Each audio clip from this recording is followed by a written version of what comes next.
Oi, gente. Então, vamos continuar com o tópico nazismo, né, que a gente está estudando. Então, a gente viu já alguns preceitos do nazismo e como ele se forma. Agora a gente vai entender, né, como é colocado em prática aquela questão da raça pura, da ideia de que os alemães existia uma raça pura, que eles eram arianos.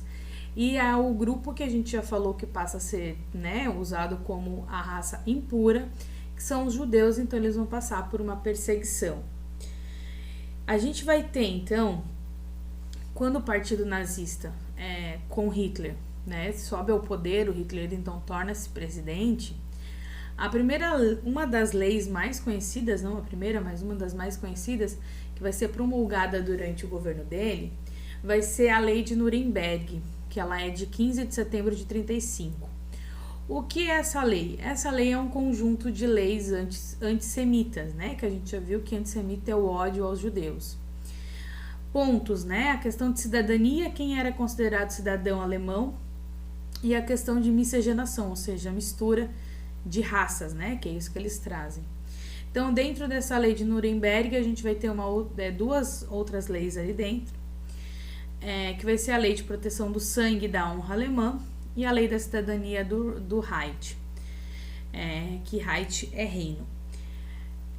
A imagem que tem aqui, então, escrita em alemão, né, sobre a lei de Nuremberg, e está disponível, então, a imagem na internet para vocês verem um pouco.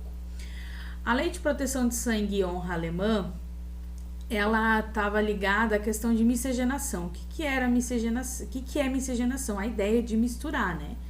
Misturar grupos raciais. Então, essa lei de proteção e sangue honra alemã determinava que o casamento entre judeus e não judeus, que eram os arianos, era proibido. E assim como era proibido que judeus e não judeus tivessem relações amorosas ou relações íntimas, né, como namorar, casar ou ter amizade com essas pessoas. Então aqui é um cartaz que vai mostrando a sua árvore genealógica, vamos pensar assim. Então aqui para entender com quem você foi se relacionando ao longo da sua vida. Então o cartaz ele mostra duas colunas que a professora não vai saber falar um nome em alemão, que são Delst ali, de sangue alemão, os Minchling, que são os mestiços em segundo grau, e os ali, que a professora não sabe falar, mestiços em primeiro grau. E então, aqui os judeus, né? Então essa tabela era para controlar, então, essa mistura de raças, tá? A gente vai ter uma outra lei dentro da lei do Nuremberg, que é a lei de cidadania do Terceiro Reich, ou lei de cidadania do Reich, que definia as pessoas que seriam consideradas cidadãs ou não. E quem era considerado cidadão? Somente quem tivesse sangue alemão ou tivesse algum vínculo com a nacionalidade teria direito à cidadania. Então, quem não era alemão, de sangue alemão, era considerado sujeitos de Estado e teriam obrigações com o Estado, né? Com o Estado alemão, pagando imposto, não tinha direito político e tudo mais.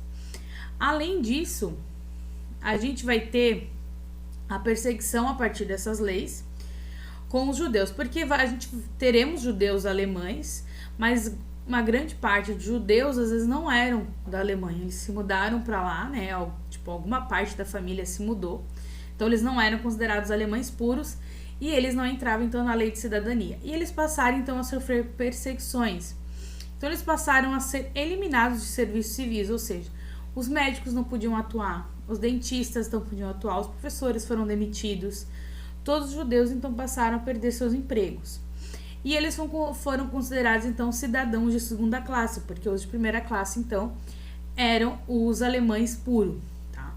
Eles passaram a ter que ser identificados nas ruas com a estrela de Davi. Eu já vou mostrar o que é. E o registro das propriedades. Então aqui a gente tem uma placa dizendo que aquela propriedade ali é de um judeu. Então aqui, essa aqui é a estrela de Davi, tá, gente? E aqui dentro, né, tá escrito Jude, que é judeu. Essa estrela de Davi, ela vai começar, então, se você era judeu, você recebia um bracelete desse e você tinha que andar na rua com esse bracelete. Você tinha que ser identificado como judeu. Ou você tinha que andar com esse aqui na roupa. Você tinha que ser identificado. Os alemães queriam identificar, então, esses judeus para, então, fazer a perseguição a esse grupo. Então, as lojas, elas eram demarcadas, tá? Também, ó, com a estrela de Davi e escrito judeu, tá? Então, era para ficar claro os alvos, vamos dizer assim.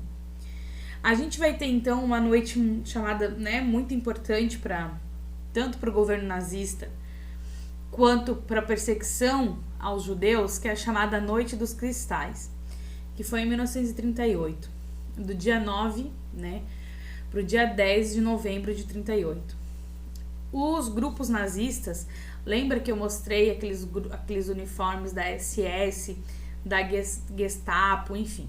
Esses grupos nazistas militares, paramilitares e com apoio também de alemães civis, ou seja, as pessoas normais, eles vão destruir patrimônios judaicos, tá?